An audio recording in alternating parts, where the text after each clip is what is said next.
আচ্ছা ভিউয়ার্স, আমাদের সকলেরই তো মনে হয় একটা ফেভারিট ফুচকাওয়ালা মামা থাকে, যার কাছ থেকে ফুচকা না খেলে আমাদের মনও ভরে না, পেটও ভরে না। তো আমারও এমন একটা ফেভারিট ফুচকাওয়ালা মামা আছে, যাকে আমি আপনাদের সাথে আজকে পরিচয় করিয়ে দেব।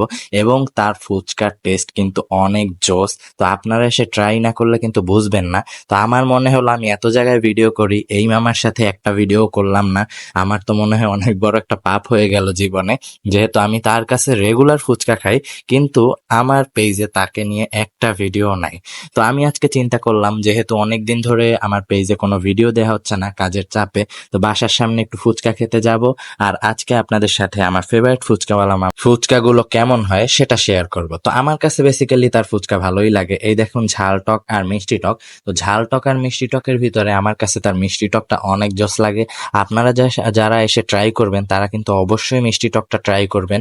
আর মামার তো মুখস্থই হয়ে গেছে, আমি গেলেই মামা আমাকে মিষ্টি টক দিয়ে ফুচকা সার্ভ করে।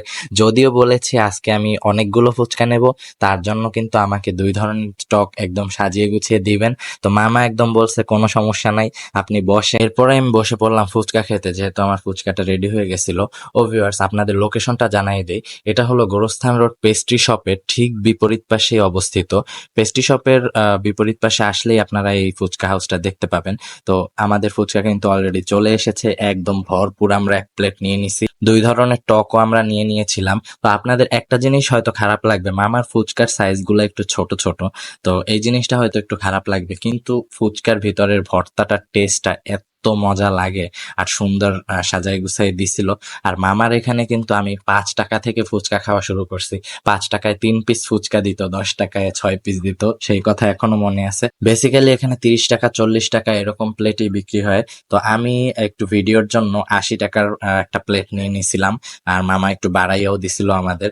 তো আপনাদের ফেভারিট ফুচকাওয়ালা মামা কোথায় বসে সেটার লোকেশনটাও আমাকে জানাই দিবেন।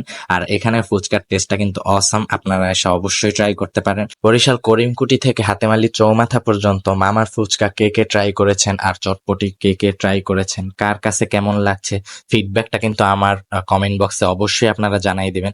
আজকের মতো এইটুকুই। আসসালামু আলাইকুম, সবাইকে ধন্যবাদ।